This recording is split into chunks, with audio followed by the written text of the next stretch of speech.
जिल्ह्यामध्ये मागच्या साधारणतः 2-3 महिन्यांपासून बिबट्यांचा वावर मानवी वस्तीमध्ये वाढलेला आढळून आलेला आहे. मध्यंतरी मी एकदा या संदर्भामधली जेव्हा माझगाव तालुका पाटण आणि बनपुरी तालुका पाटण या ठिकाणी जेव्हा बिबट्याचा मानवावरती हल्ला झाला तेव्हा या संदर्भातली मी एक बैठक घेऊन त्या अनुषंगाने काही सूचना वन विभागाला दिलेल्या होत्या. आज पूर्ण जिल्ह्याचा या संदर्भातला विस्तृत आढावा आम्ही या ठिकाणी घेतला आणि वन विभागाचं आणि म्हणजे प्रादेशिक वन विभाग आणि वन्यजीव विभाग या दोन्ही अधिकाऱ्यांचं म्हणणं असं पडलं की मानवी वस्तीतला वावर बिबट्यांचा वाढलेला आहे. विशेषतः ऊसाच्या क्षेत्राच्या लगत अशा पद्धतीचे बिबटे आढळत आहेत आणि म्हणून मी या बाबतीत जेव्हा मागं बैठक घेतली तेव्हा माननीय वनमंत्र्यांशी चर्चा केली होती की आम्हाला पिंजऱ्यांची संख्या वाढवून द्या. तर त्यांनी 20 अधिकचे पिंजरे हे आपल्या जिल्ह्याला मागच्या 15 दिवसापूर्वी दिलेले आहेत.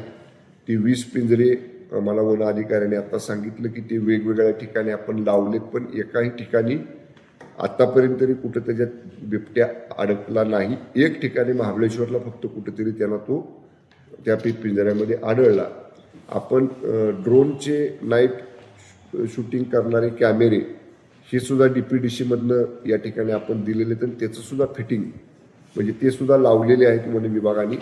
आत्तासुद्धा मी जिल्हाधिकारी महोदयांशी आम्ही चर्चा केली बैठकीमध्ये की या वर्षीची उद्याच आढावा बैठक आहे जिल्हा नियोजन समितीच्या खर्चाचा किती टक्के खर्च झाला आणि किती टक्के प्रलंबित आहे.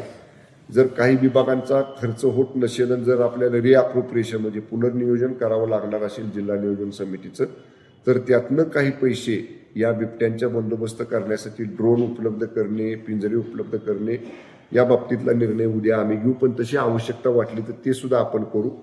त्याचबरोबर आज एक महत्त्वाचा निर्णय आम्ही घेतला की लगेच उद्यापासून लोकांच्यात सावधानता लोकांनी काय बाळगली पाहिजे यासाठी त्या संबंधित जी काही गावं आयडेंटिफाय झालेली आहेत अशा गावांच्या लगतच्या गावांमध्ये आमचे तलाठी, ग्रामसेवक, पोलीस पाटील, वन विभागाचे क्षेत्रीय अधिकारी अधिक तिथल्या गावचे सरपंचांना बरोबर घेऊन आम्ही ग्रामसभा घेऊ आणि त्या ग्रामसभेमध्ये काय प्रिकॉशन्स घ्यावी, काय काळजी घ्यावी या बाबतीत सोप्या भाषेमध्ये लोकांच्यामध्ये आम्ही अवेअरनेस हा उद्यापासूनच संपूर्ण जिल्ह्यामध्ये या ठिकाणी सुरू करतो आहे.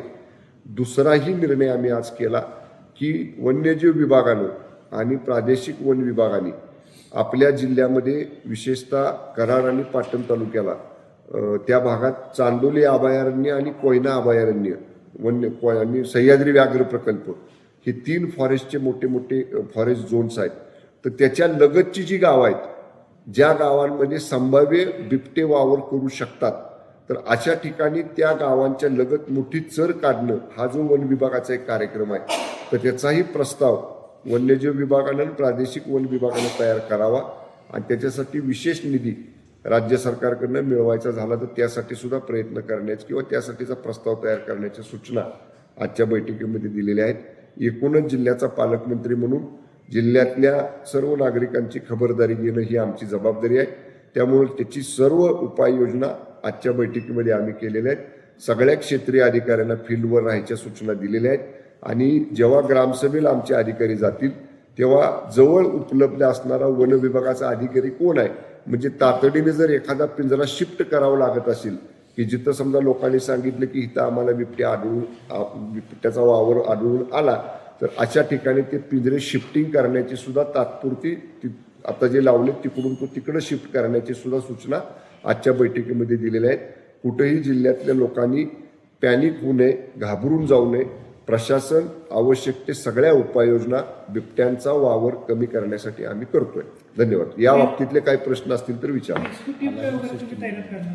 अलार्म सिस्टीम देखील या ठिकाणी आपण लावलेली आहे. अनेक ठिकाणी 2 ठिकाणी तर लावली, एक ठिकाणी त्याचा फक्त एकदाच अलार्म आढळून आला असं मगाशी बैठकीमध्ये सांगितलं. अलार्म सिस्टीम सुद्धा जे आम्ही आता रिअप्रोप्रिएशन आपण करायचंय त्याच्यामध्ये जे काही निधी उपलब्ध करणार आहोत आम्ही त्यातनं अलार्म सिस्टीम म्हणजे आर्टिफिशियल इंटेलिजन्स वापरून ती सिस्टीम लावली तर बिबट्याचा वावर झाला तर तो आवाज करतो, त्याचा अलार्म होतो आणि तो बिबट्या तिथून पसार होतो. ते सुद्धा लावण्याचं प्रयोजन आपलं आहे. झाले किंवा वन विभागाला मी सूचना देईन की असे जर कोणी असतील तर आम्ही जरूर त्यांच्याबरोबर बैठक करू, त्यांचं काय प्रस्ताव आहे चर्चा करू.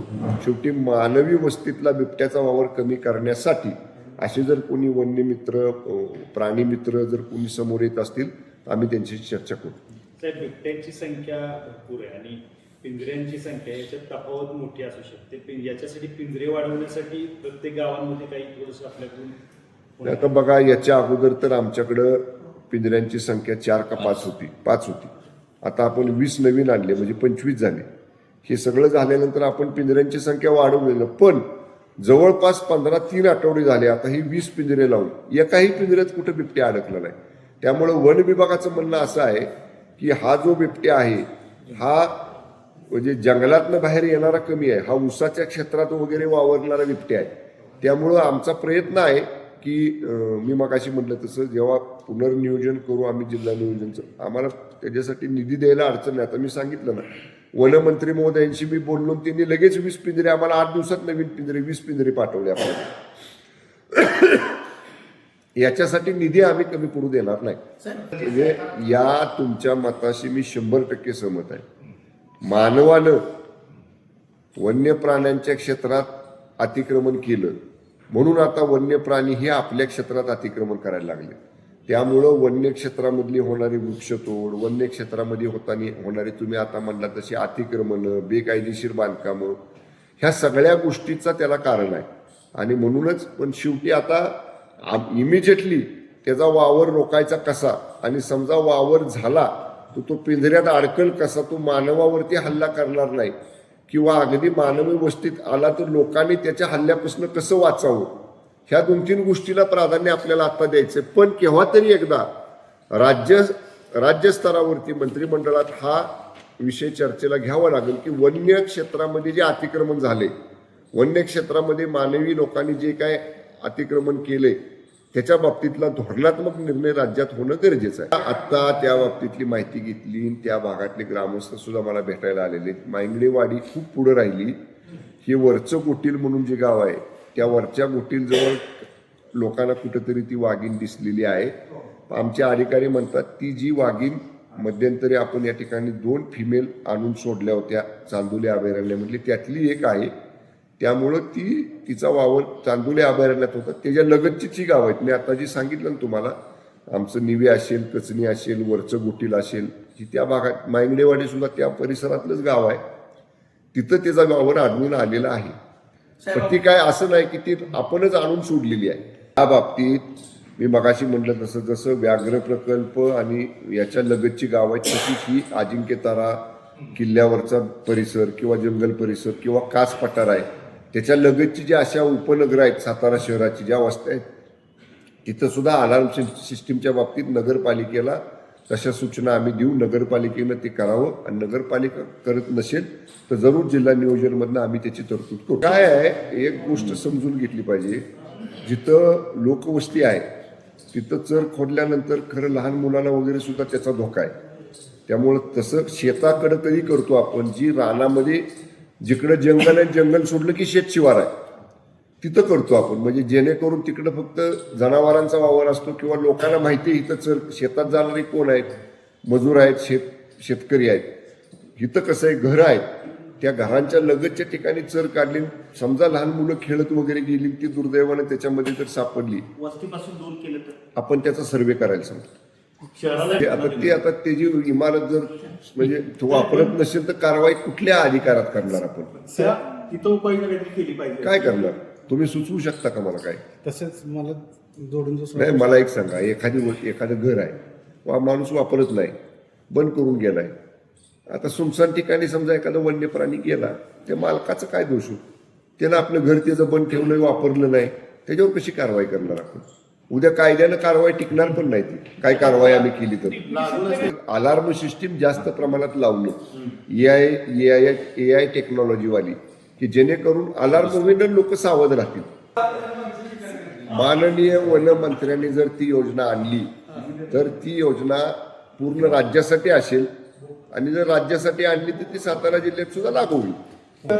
अशा फुटस्टेप्सवरनं मोजतो कुठं दिसले तर, असं काय जसं वाघाला किंवा वन्य प्राण्यांना ती आपण कॉलर लावतो तसं लावण्याची काही तरतूद नाही. बैठकीमध्ये मागच्या बैठकीमध्ये मी सक्त सूचना दिलेल्या आहेत सगळ्या दोन्ही वन्य विभागाच्या अधिकाऱ्यांना, प्रादेशिक आणि वन्यजीववाल्यांना 24 तासाच्या आत असे पंचनामे करायचे आणि मदतीचा प्रस्ताव पाठवायचा सक्त सूचना मी दिलेल्या आहेत. जर एखादा विभाग त्याचं पालन करत नसेल तर तुम्ही ते पॉइंट आउट करा, अशा अधिकाऱ्यांवर कारवाई करू.